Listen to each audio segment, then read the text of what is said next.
Morning, Donny Walker here. How's it going out there today? It's not bad here today. Rained yesterday pretty heavily. Lots of river or water down in the little creek behind us here. Flowing pretty good. You can tell when it's rained good because all the runoff from the subdivisions up above and the areas come through this creek behind here. Today's supposed to be a nice day. It's Friday today, TGIF, yay hey. Gonna work today. Well, obviously I am. Just doing a little project though. I wanted to talk about the 300 series saws, the small husqvarnas, which for some good models there, man. Like, you know, they're still around, lots around, still being used. You know, there's still some available too, obviously, the 372 and a few other models like that one, 3120 and 395, 390. But these smaller ones like the 345, 350, 351, 346, 357, 359, whoo, that's a lot of threes. This is the 351. This was bought at our shop here. Has our old yellow labels on, so it was quite some time ago. I don't know how long ago, but let's look at the serial number. Oh, wow, an 01. So 2001. So it's 20 years old. It's in really good shape. You look down here by the chain catcher. You know, there's no marks on the chain catcher. So the chain maybe come off once. There's no wear on the bar plate or crankcase. Great shape. And these have the metal crankcase, not like the 350 model or 345 model, which have what you kind of call like a bucket motor. You know, it's got like a clamshell bottom end and it bolts to the plastic of the body. There's really not much wrong with them, but just a lot of people, you know, didn't have the money to spend on a better one, so they buy those ones, more of a consumer one. And they stood up actually pretty good. Like even this, you know, 351 is even kind of considered a consumer, but you know what? It's more of a pro saw. It's got, it's the exact same body and chassis as like the 346, which was just a ripper and one of the best saws I've ever had or even used. You know, I say it again, my friend Magnus, God bless him, he's in the hospital. Hey Magnus, hope you're doing well, buddy. Hope you can watch this and understand it. I'm doing a little treat for my daughter and kind of Magnus too, because she calls him his uncle. I'm going to take this 351, and why I have it here actually is because it was in our boneyard, and once in a while I'll just take out you know, someone leaves it there and doesn't pick it up or can't afford to fix it. I'll just leave it for a while, and if they don't show up, I just either scrap them or sometimes I'll do a build out of one. So this one's got a scored piston. A little hard to see there, but it is. I'm going to tear it down and I'm going to show you what I'm going to do with it. These saws ran really good. The only really issues I ever had with the 300 series saws is carburation. On a couple of the models on 357s, we had some carburation problem with the accelerator pump system on the Wolverine carburetor. What I think I've told you before, you can switch the carburetors over and go to the Zama one that didn't have that function, and it made them work actually just fine. So that was a pretty easy fix. And the way you would know it is it's sort of like the 200Ts where the thing would run good, then after a while it got a little hot, it would just start to die out, it wouldn't restart, up and down on their revs. So that's what happened on these ones.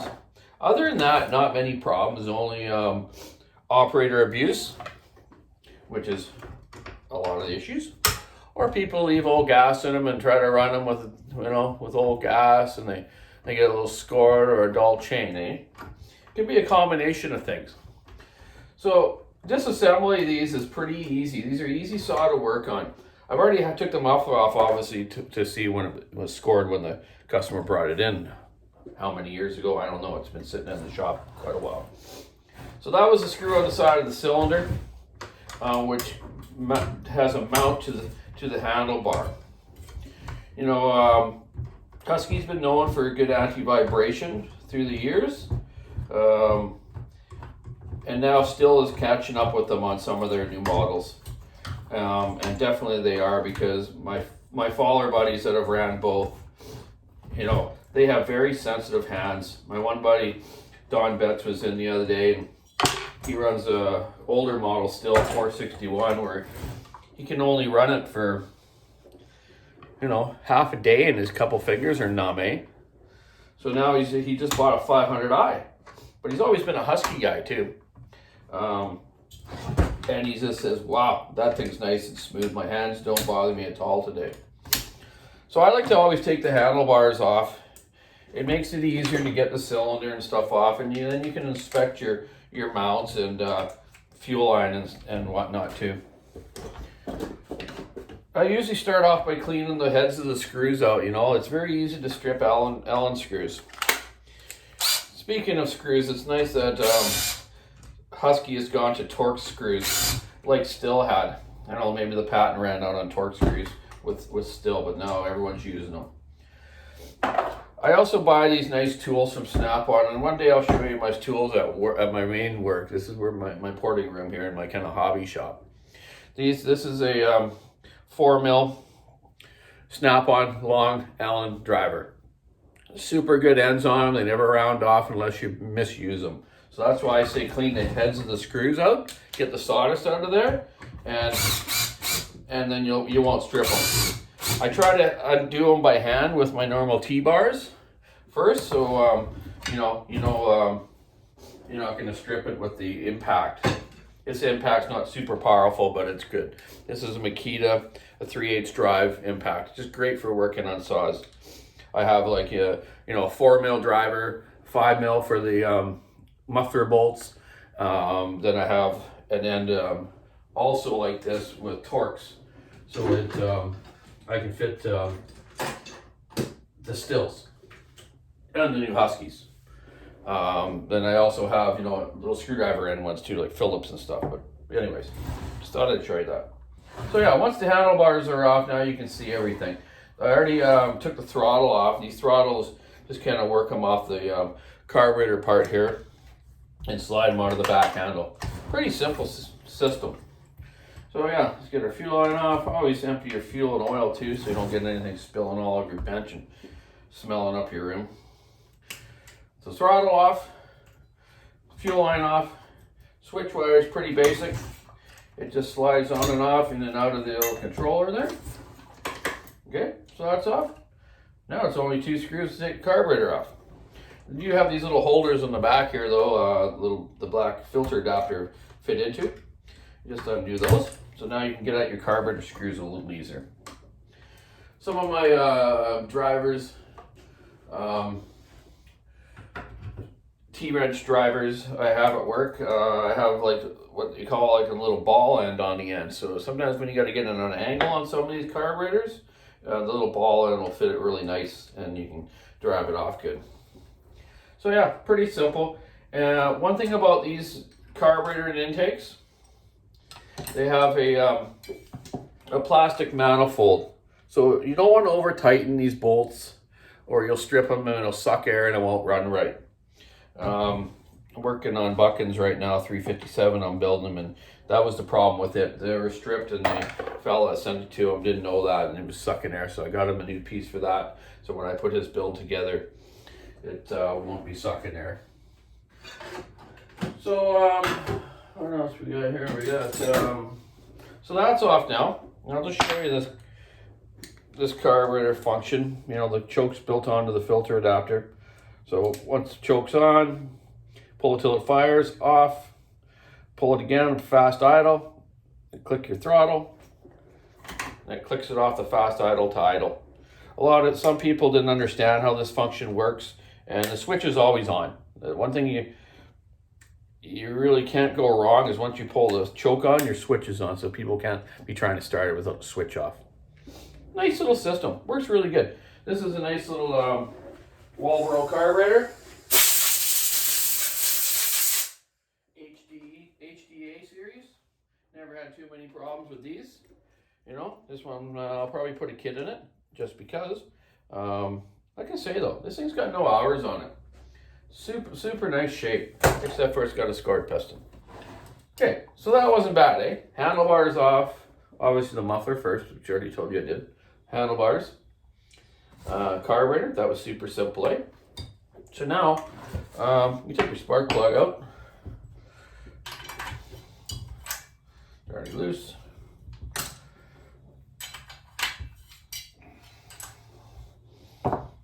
These saws are worth spending a few bucks on it and getting running again. You know, like for a individual, a customer off the street, you know, it could be a bit of money because of the price of OEM parts. This saw was only probably 20 years ago sold for, I don't know, it was about $450 maybe, yeah, around that. So I always like to loosen my screws off the cylinder first by hand. The T-wrenches work good. Sometimes you got to give them a little smack to get them down in the head, but clean those head screws out too. Using the T-wrenches is a little hard on your wrists. I have bad wrists. I got a bit of carpal tunnel, which I'll get fixed hopefully one day. But you really should use the socket driver and the ratchet. And it doesn't take that shock and snap every time on your wrist. Just saying that because down the road you won't have so much problems. So once they're loose, I'm going to run them out with my impact. 4 of them. Sometimes you'll drop one down the flywheel side, and it'll probably stick to the magnet. You're going to caught under the flywheel, and you go running, and the sucker will blow up. So watch where your screws go. Should actually have the starter off, which I'm taking off now. So let's get that off. Then we're going to pull that off, and we're going to see what ignition we have on this this model. Most of them came with a non-rev limiter ignition. The black one, 346s for a while came with like a blue one. It tapped out at 14.1, which was plenty. But they'll rev that and hold it and last as long as the guy keeps a good chain and good fuel and oil. Okay, starter's off. What I do with my bigger parts like the starter, top cover, side cover, I put it in a bigger box. And I always have a small little box here for all your nuts and bolts and like your carburetor. So that way you don't lose things. I've done so many of these, I know where exactly everything fits. I don't have to put the screws back in their holes or in a bag and mark them cylinder bolts or anything. Obviously because I've done thousands of these. This is another maintenance area on this saw and a lot of saws. You see how much sawdust buildup is around the air inductor and around the coil and the flywheel. Lots of buildup. I'm just gonna go blow that off. Give me a sec here.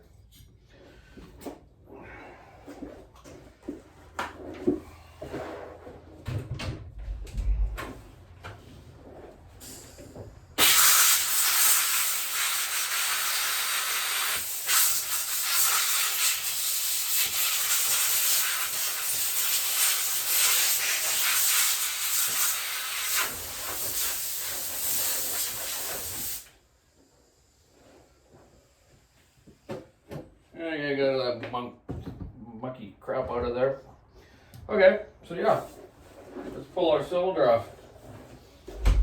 See how bad it is. Maybe I could even save this cylinder, but I'm not because I'm going to put a 346 cylinder on it. And that's what's a good thing about a build. If you got one of these older 351s with a bad top end, you can, if you don't have a lot of money to buy OEM, you can buy a aftermarket 346 cylinder kit and put on here. It bolts right on. Everything fits, the carb, the muffler, everything. So yeah, intake side scored, exhaust side very scored. A good indication this guy ran it with bad gas, either old gas or not mixed right. Okay, there's 4 cylinder screws. Put them in our box there. And yeah, this one's junk. Too bad. So anyways, I'm going to take this clamp off These have like just a push-on plastic intake manifold boot. This is another thing I wanted to show you on this series. Here's a problem on these when they've been overheated and scored really bad. Watch when you're rebuilding them that you really inspect this manifold over. Right here in the intake manifold, in the bottom, you have your pulse hole. And that, when you press this onto the cylinder, you're pressing that little thing in, that little spigot into the bottom of the intake runner, so that seals in there, and your pulse comes through there, out here the manifold into your carburetor to run your fuel pump diaphragm. What happens, they get overheated, scored like this one, and this gets melted. And this hole here gets, the plastic melts and it encloses. So a guy rebuild this saw, put it together and doesn't notice that or doesn't know about that, and it won't run right. You won't get the right fuel, or it'll run too lean, and you could score it again or wreck it.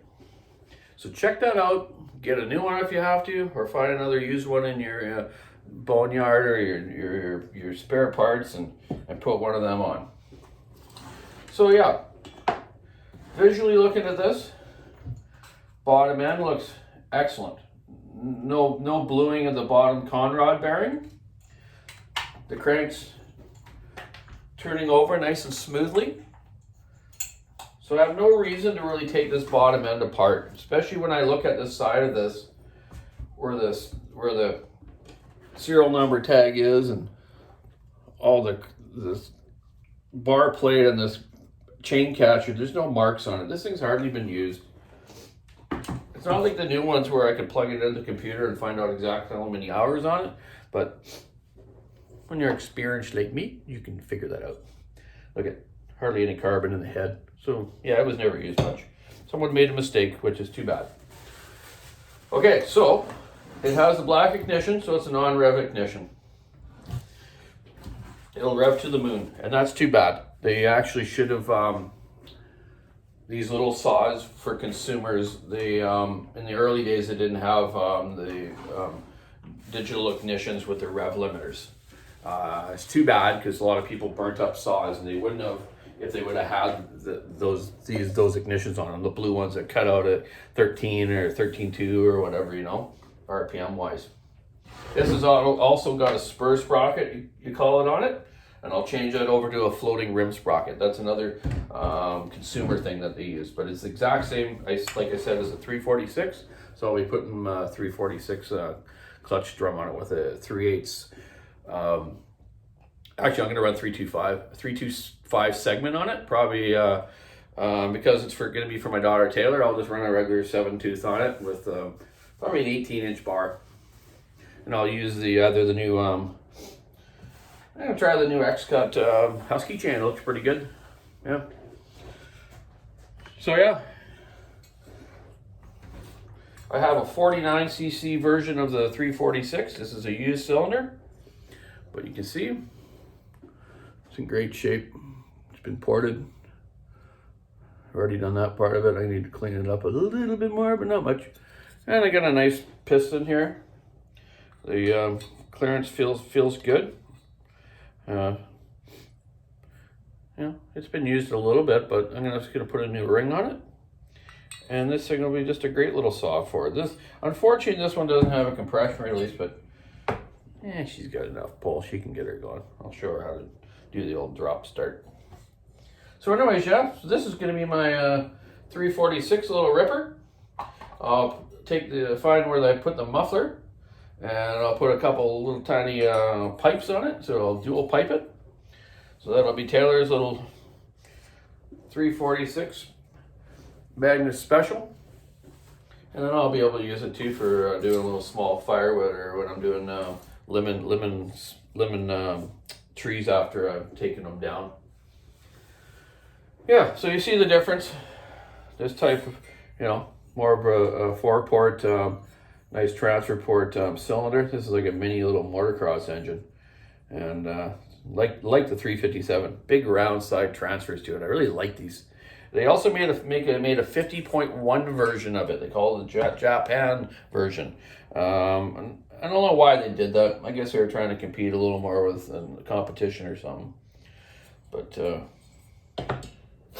yeah, that's the 300 series, man. And I'll gonna do a little one when I do Buckets 357 next week. Just finishing the cylinder. I'm taking my time on it, making it nice and beautiful for him. Yeah. Stand up and buck there, buddy. And Tin Man, I watched a really nice video you did with the carburetor there yesterday, and your build you're doing with your new highway, whatever you call that cylinder, the new version of it, tin something or whatever, chrome thing. Looks good. I'm gonna order one of those and check it out. They look a little better than some of the old ones that I've seen that I don't like. So yeah, have a good day. Keep your saw in the wood. Check out our online store, walkersawshop.com. Get a leaf blower. They're building up out there. Have a good weekend. I got to go move my dad's camper out of this area where it gets really muddy, so we're supposed to have 2 nice days.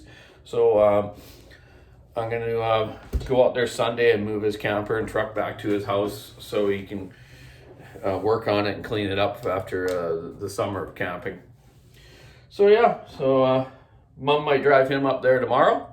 So we'll go actually stay the night. My camper's still there. So my mom will drive him up. Thanks, Mom. And then I'll come up after work. I end up having to work tomorrow because Johnny's going to buy another pinball machine. Yeah, he's going to have 5 now. He's getting the Black Knight. Can you believe it? He found a Black Knight in Victoria. Yep. Some people got saw hobbies. Some people got pinball hobbies. Some people got fishing hobbies. It's all good. So get out and do a hobby this weekend. Go out and play. Go for a hike. Cut some wood. Keep your saw in the wood. Have a great weekend. Bye.